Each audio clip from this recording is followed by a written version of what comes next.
Good morning, council. This is the bailiff. Mr. Waller, can you hear me okay? You're on mute. I can, thank you. Perfect. Thank you. Mr. Manchin, can you hear me okay? Yes, I can.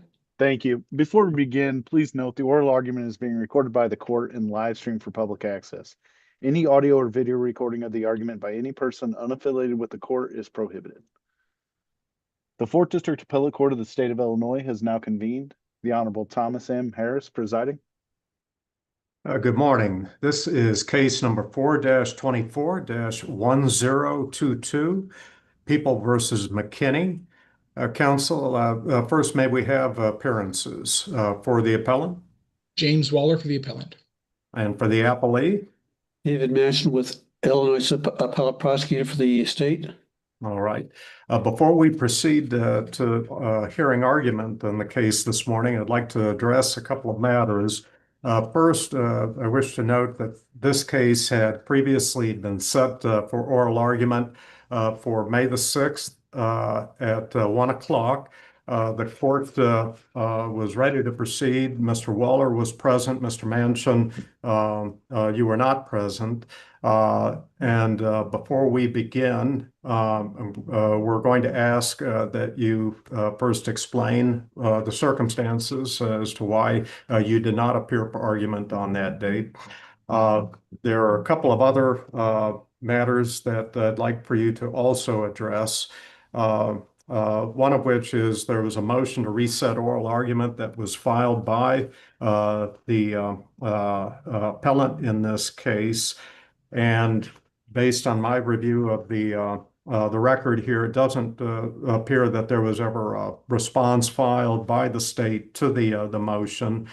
In the body of the motion, it states in paragraph 9 that a draft of the motion was forwarded to counsel for the state on May the 13th, but that the state had not responded to appellant's counsel's attempt to meet and confer regarding the substance of the motion. So question then to you would be, did you respond to counsel for appellant, and if not, why not? And then a third matter would pertain to the prayer for relief in the motion. Now, appellant does not affirmatively request that we find that the state has forfeited its opportunity to present oral argument, but indicates it should be left to the discretion of the court. In your comments, you may wish to address that portion of the prayer for relief as well. So you may proceed, Mr. Manchin. First, with regard to the May argument, I had a migraine headache that morning, and I laid down with my alarm on at 11 a.m. with the alarm set for 45 minutes. I woke up at 4 p.m. that day. I called the court and explained the circumstances the next day. That's why, and I apologize to the court to that. It was just beyond my control. As far as the motions to reset, I just did not see that there was any reason to respond to it. I didn't see anything to object to, and I had not, before it was filed, I had not seen anything as asking for whether I had any objection or anything like that. And when it was filed, I just did not see any need to respond to it. That's the only thing I have to say about that. Let me ask you this before you get to the third item, which is whether or not the state should forfeit its right to present oral argument. And that is just simply, did you reach out to counsel for appellant after missing argument to explain the circumstances of your having missed oral argument? No, I apologize for that. I did not. I reached out to the court to explain, and I was going to contact counsel, but then forgot, and then it got onto other matters and never got around to it. So I apologize to counsel for that. All right. As to wishing to present oral argument here today, if you wish to speak to that. If oral arguments can be presented, I would like to respond. I have no, it was defendant's request for oral argument, and I requested it only in response to that. After the Supreme Court ruled on the armed habitual criminal charges, I really don't know what point will really be served by oral argument, because it can be solved on the briefs, but I am able and willing to participate in oral argument if the court deems that I should not participate. That's within your prerogative. Okay, I'm going to ask if my colleagues have anything to add or to ask of you, but before I do that, I will just provide one editorial comment, and that is, in this situation, the one thing that I can see, which is a glaring omission, is I believe that you should have reached out to Mr. Waller following oral argument to explain your absence, and I think that as a professional courtesy was warranted. Yeah, I agree. Justice Zinoff, Justice Leonard, do either of you have anything you wish to ask? Yes, not really to ask, but to underscore, Justice Thomas, what you said. This is a very serious matter, and the court takes oral argument as well as appearances of counsel and missing an oral argument very seriously. But underscoring all of that is professionalism. And Mr. Manchin, it's my understanding you've practiced quite a long time. Professionalism should be ingrained at this point, and a simple phone call to co-counsel who waited an extra hour, took time out of his day away from other matters to abide by the request of the court. And quite frankly, for you to have said that you forgot is just incredulous to me, quite frankly. And it's other matters. Excuse me, sir, I'm speaking. And so it seems to me that this should have been top on your list, to make a phone call to opposing counsel in this case to explain what had happened and to apologize to him. And certainly under those circumstances, I would have thought a response to his request to meet and confer regarding his motion before presenting it to this court would have also been a top priority. So I just want you to understand that I underscore what Justice Harris told you, and would expect that this would be part of how you practice law going forward.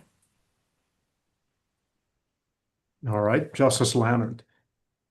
I will echo the sentiments of my colleagues and simply add, I think at that point, for some reason, you did not see the request to confer on the motion. At a minimum, there should have been a response immediately filed to the motion, because the motion in the prayer for relief is indicated, at least alludes to the request that perhaps the state should not be allowed to participate in oral argument. So I think professionalism is key, and I think Justice Zinoff and Justice Harris have outlined why that is so important. And so it is certainly disappointing to learn that even as we sit here on July 1st, when this matter was set back in May, there's been no contact with counsel regarding the failure to appear at oral argument.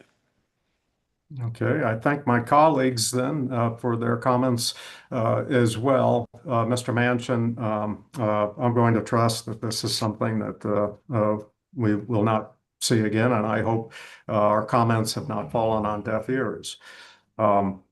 At this time, we will proceed with argument of the motion that was filed by appellant. Motion to reset oral argument is simply going to be denied as moot. We have reset oral argument, and we are ready to proceed here this morning. So, Mr. Waller, are you ready to proceed with argument? I am, Your Honor. Thank you. All right, you may.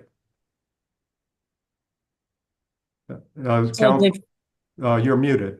I apologize. Thank you. I want to also note I appreciate the apology for Mr. Manchin. So that is heard.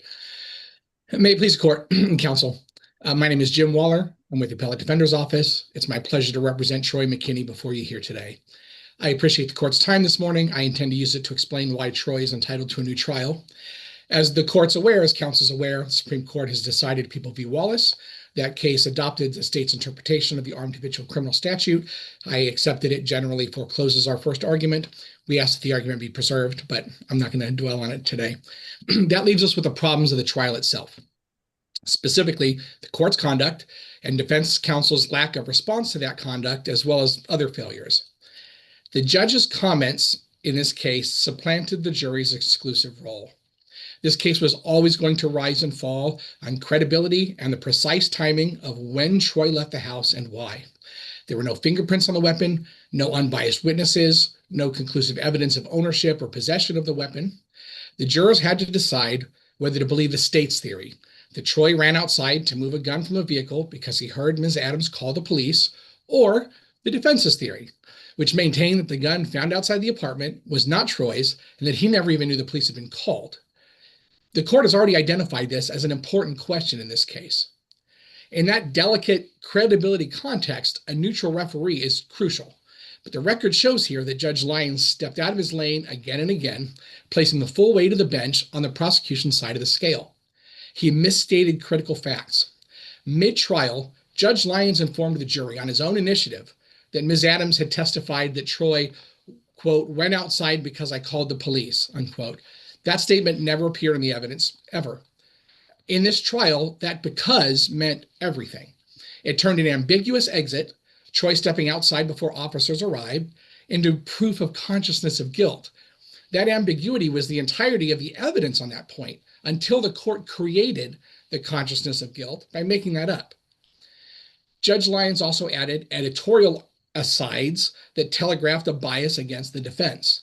When defense counsel is asking questions to clarify the order in which things happened, the judge announces in 305, I think we know what happened here.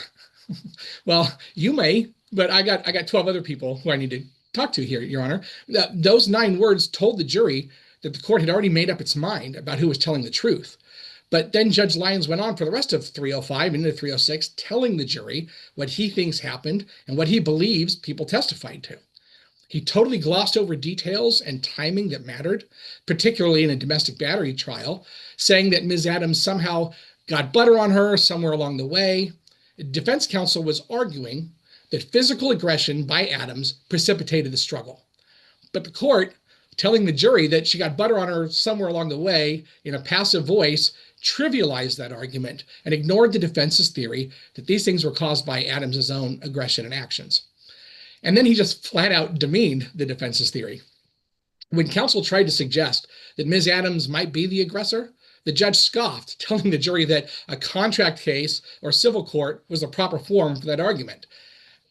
I presume the judge meant a tort case, but either way, it wasn't just a non sequitur. It told the jury that this perfectly legally appropriate defense had no place in the trial. All of these things reinforced a non-existent timeline. The court's running narrative enshrined the idea that the 911 call preceded Troy's departure and thus created that consciousness of guilt, even though the record never fixed that sequence as occurring.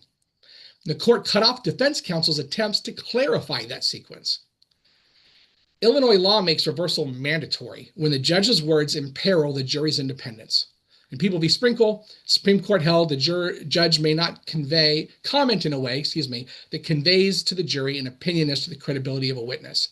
In People v. Kelly, First District emphasized that even a taint on the verdict must be removed to protect and preserve the integrity of the process. The U.S. Supreme Court goes further still. In Toomey v. Ohio, that case teaches us that due process is offended not only by actual bias, but by the mere possibility of bias. Here, the bias is demonstrable, leading to a due process violation on the record. The state argues that the jurors were instructed to rely solely on the evidence. But as we point out in our brief, our Supreme Court has cautioned that jurors are ever watchful of the trial judge and noted that judges' slightest words may prove controlling. People v. Marino. A hostile attitude towards an accused is very apt to influence the jury in arriving at its verdict, which requires reversal under Kelly.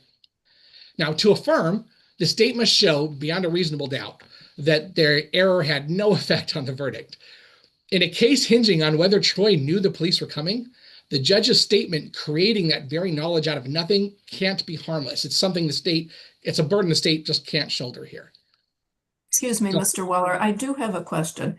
And looking at all of this, don't we need to really look at the context and the circumstances that prompted the judge to make comments in the first place? And wasn't that during the course of cross-examination? And if we look at that, certainly we know that the judge has to rule on any objections, and also certainly has it's permissible for a judge to really circumscribe cross-examination to make sure it's not too repetitive, too lengthy. It's within the scope of what the question was. And so a trial judge does have the right to insert himself or herself under those circumstances. Isn't really that what we have here? You're right. The judge has the ability to do that and the right to do that. That's not what occurred here. Most of these comments, not all of these comments, came in response to objections. One of them did when counsel says, well, did the butter just walk off by itself or did the groceries walk off by themselves? State says objection, argumentative. Instead of just saying what a reasonable judge would say, what a proper neutral arbiter would say, which is sustained or overruled, or let's hear some argument about it, the judge just restated what the judge believed the evidence to be. So the judge can do those things without inserting himself into the juror's role.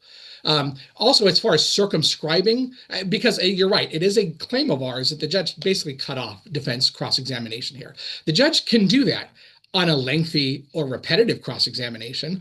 We know that it's not lengthy because this is a very short case. We're almost through the trial and we're on page R306 here. We know that it was not repetitive because many of these questions still remain unanswered. As this court found in the original appeal, these are important questions that were unanswered. So they couldn't have been repetitive if they were never addressed in the first place. And as far as clarifying the evidence, the way a court properly clarifies the evidence is by asking follow-up questions after the questioning. That's how it's been in my 18 years of experience. The judge will say, you might have asked some questions and may walk through a couple of questions.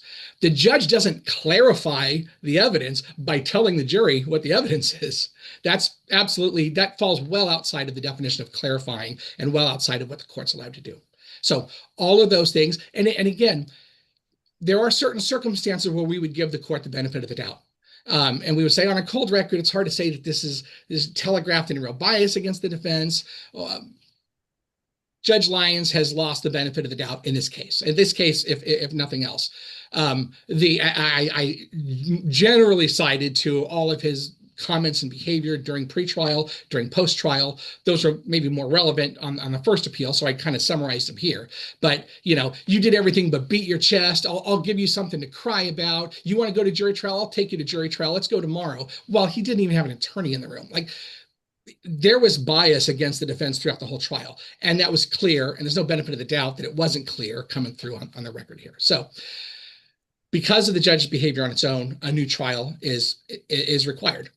Now, this court remanded the case back to determine why defense counsel did not object to these statements by the court. And what we got was an answer. Counsel's fear-based silence satisfies both prongs of Strickland. Now we know, because of the remand, counsel testified that he objected to the trial court's remarks, that he recognized the trial court's remarks, misstated the testimony, but he refrained from objecting because, and these are his words, quote, it would not endear me to the court, unquote, and it might, quote, be problematic for my client, unquote, if he simply objects to testimony from the court that he knows is wrong. That admission, like I said, checks both boxes under Strickland. It's deficient performance because objecting to invented evidence is not a tactical nicety. It's defense counsel's sole job and description. Yet counsel chose personal rapport with the judge over his client's right to a fair trial.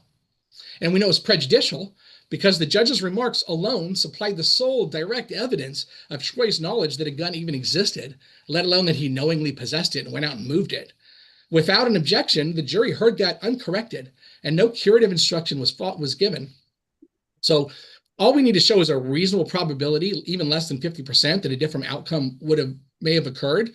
Here, that's not very speculative. It seems overwhelming when there's no other evidence on this point. But the deficient conduct didn't end there. Counsel also testified that he never reviewed discovery with Troy after the state elevated the charge to a Class X, behavior that the circuit court called stark and jumping off the page before ignoring on remand, said, I guess it's no big deal. He chose not to subpoena the 911 recording because in some cases there's prejudicial information on them. Strategy divorced from investigation is not strategy. Counsel had a duty to make a reasonable investigation or to make reasonable determinations that investigation wasn't necessary. Simply not subpoenaing that 911 call, which was in law enforcement's possession, was not reasonable. You cannot decide how to defend if you never learn what you're defending against. So counsel's candid testimony leaves us with a binary conclusion. Excuse me. One of these two things has to be true.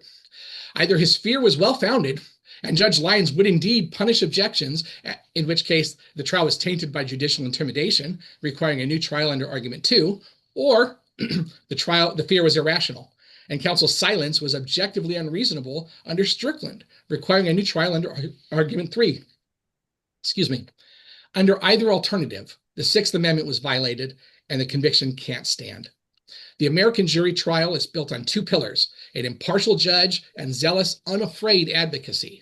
In Troy's case, both of those pillars cracked, one under the weight of the judge's own words and behavior, and the other under the weight of counsel's fear of that behavior.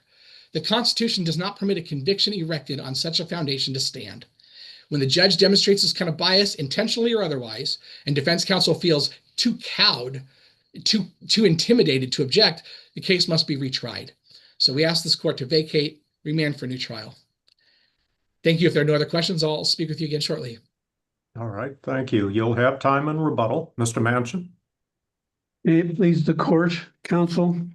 In this case, the trial court's remarks could not have deprived the defendant of a fair trial. Defendant continually states that whether he knew the police were called before he left the house was key or central to the case. That is simply not true. The evidence showed that the defendant was standing by the car as the police arrived, and he's walking away from the car as the police arrive. If I recall correctly, the flashing lights were on the police cars on the shoulder cam, but at least the police were visible in the thing because you can see him walking away from where the gun is found on the police camera. He knew the police were there and had to get rid of it there, whether or not he knew beforehand that the police had been called. And as far as the prejudice to all the court's remarks went primarily regarding the circumstances of the domestic battery of which the defendant was acquitted, excuse me. The acquittal shows that the jury was not being misled, was not being convinced that they could were only required to consider one charge because they considered both. They were instructed as to both. They signed different verdicts as to both. The court's remarks were proper within its scope to clarify evidence, to respond to objections, and it did not direct a verdict for the defendant or show state an opinion as to anybody's credibility or this weight of the evidence or tell the jury what verdict they should enter. So I don't believe that the trial judge's remarks are sufficient in this case to require reversal. Regarding counsel's performance.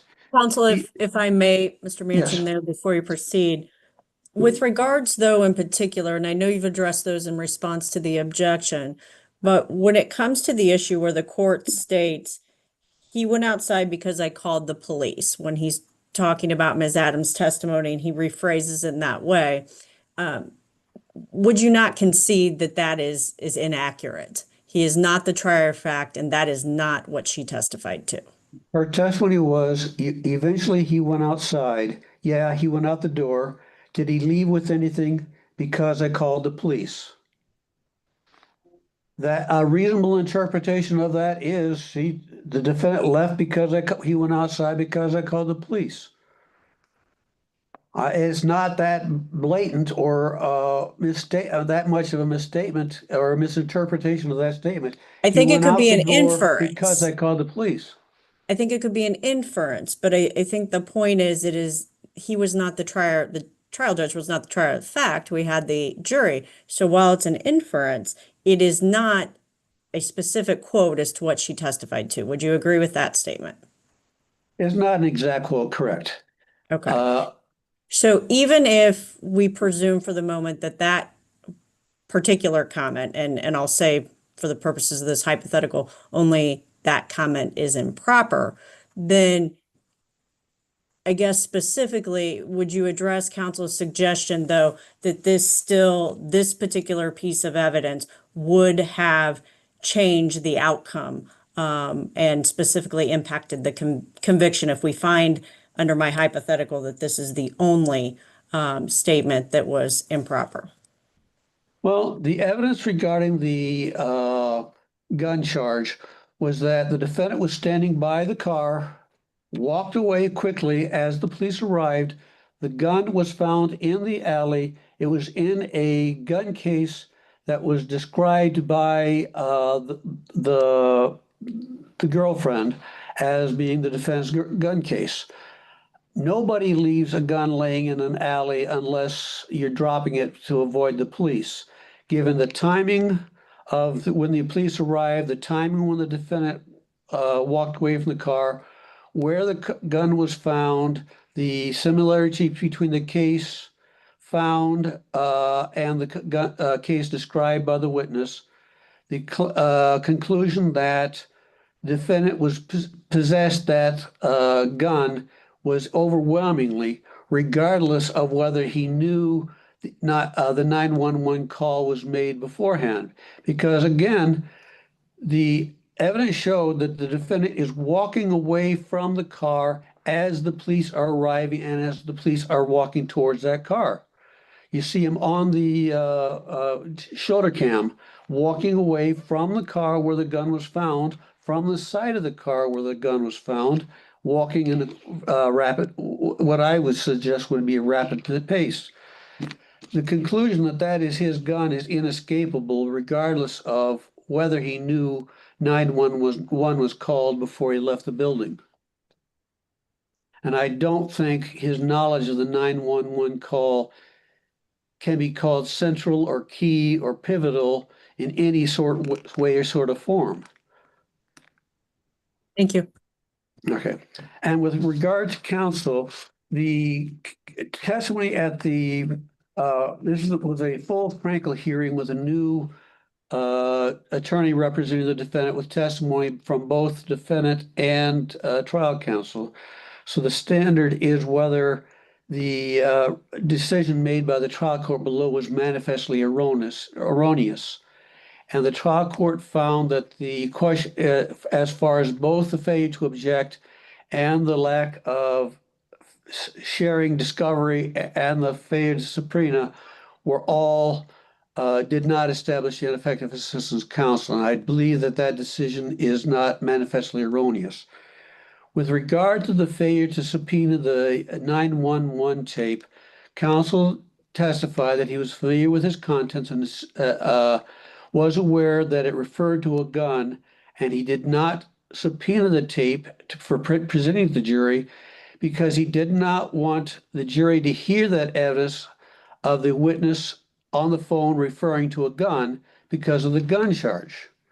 He also testified that he didn't want the jury to hear the contents of the tape because he didn't want to hear the tone of voice or whatever. He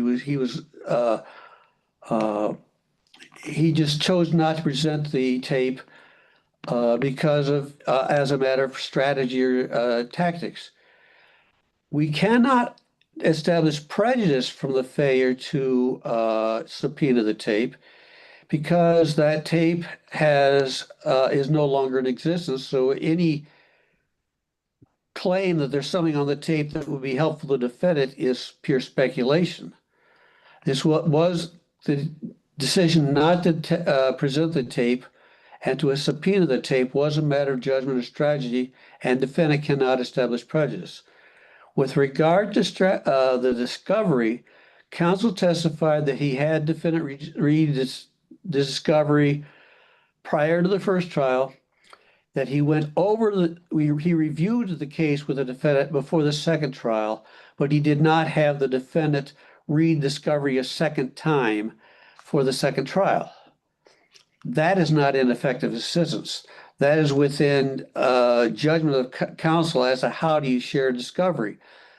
The new charge with the habitual criminal added nothing to the facts of the case or the underlying facts of the case. And the increase in the charge was also no surprise to the defendant, because he had been told long before that if he didn't take a plea agreement, the state was going to be bringing these greater charges. And as far as the new charges that of habitual criminal with the prior offenses, that requires no consultation with the defendant regarding discovery for presenting the trial, because the prior convictions are within the defendant's own knowledge and would have no bearing on how the case is presented to the jury. Again, there is no showing of prejudice here. There's no showing how letting the defendant read the discovery for a second time would have made any difference as how the case was presented. So there's no ineffective assistance regarding the alleged failure to share discovery, because it was shared, and the counsel testified and the court accepted his testimony that he had reviewed the case before the start of the start of the new trial, and that he had not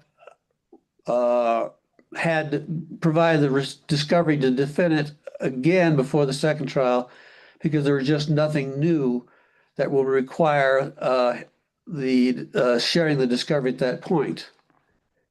Now, with regard to the court's remarks during trial, the trial court found that that was not ineffective assistance of counsel, that was within the judgment of the counsel not to object. That I'm trying to find the exact wording that the court used.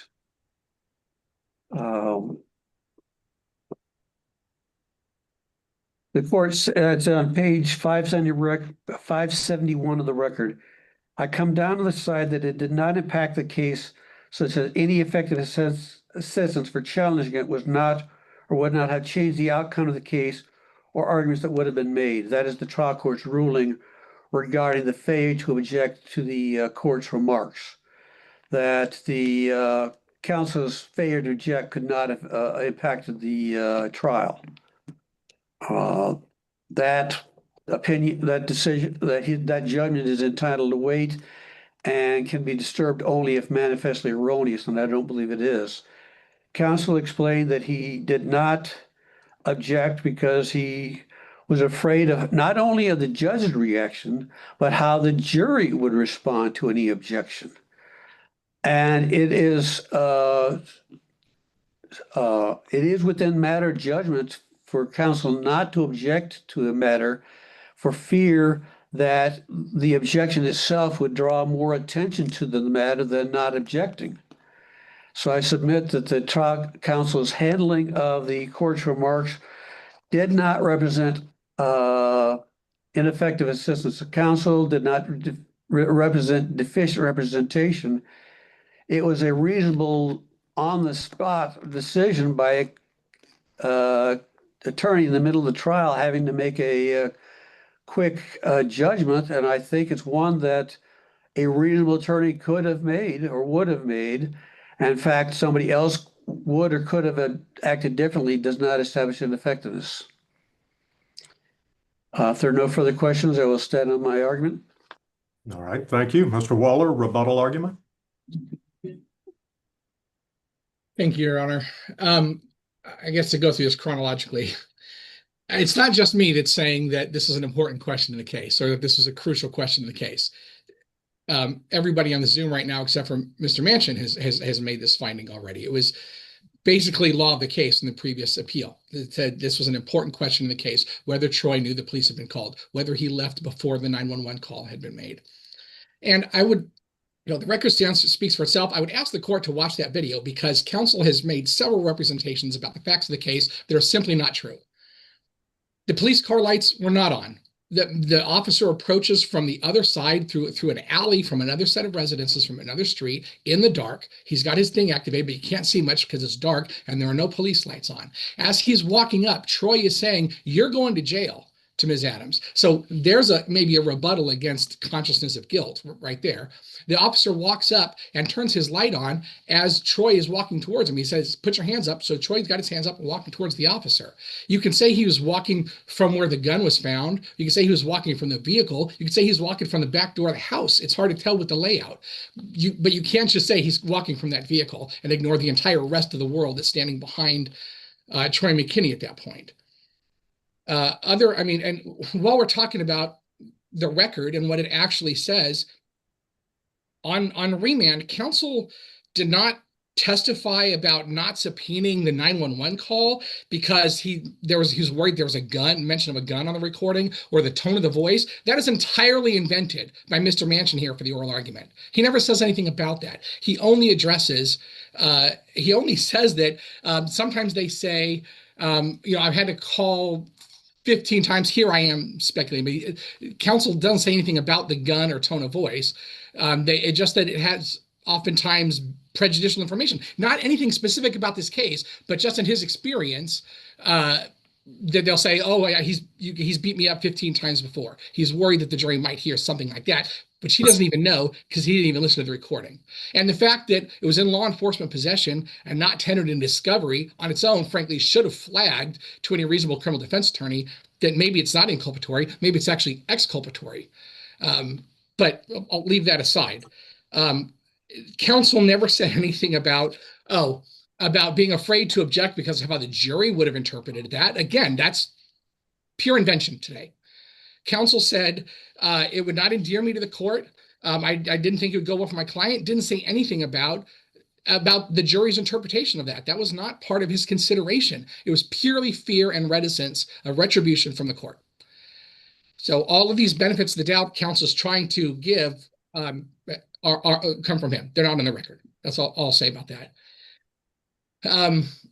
Counsel's interpretation, speaking to Justice Leonard's point about whether that one comment, if nothing else, was wrong. Counsel's interpretation that because he left because I called. I agree, Your Honor, that it would be an inference. I don't know if it's even a reasonable one, but it is an inference. That's the jury's job. But more than that, to buy counsel's reconstruction of that statement, you have to pick and choose answers that didn't go with the questions. You have to choose non-responsive answers and put them to another question to establish anything remotely like he left because I called the police. So there's no reasonable argument. There's no reasonable argument that comment was proper. There were many other comments that were not proper. Taking them all together raise an unfair trial, particularly when the reasons they were not objected to are not good ones that any zealous advocate. We're not called to provide reticent advocacy. We're called to provide zealous advocacy, and that didn't happen here. In fact, that's what the Constitution requires. So, Waller, if I may, Mr. Waller, Yes. quickly, and I know you made a reference to the first issue you raised in your brief in light of People versus Wallace, and you made a statement along the lines, well, I preserve that argument, but I guess I want to clarify before we end today, are you conceding that People v. Wallace addresses the issues that you've raised, or are you somehow suggesting to this court that this case is distinguishable, or the facts of this case are distinguishable, or are you conceding that it's dispositive of the issues you raised? I will say that I have not come up with an argument that it is not dispositive of argument one, without saying that I concede argument one. Yes. Thank you. I don't have anything to the contrary.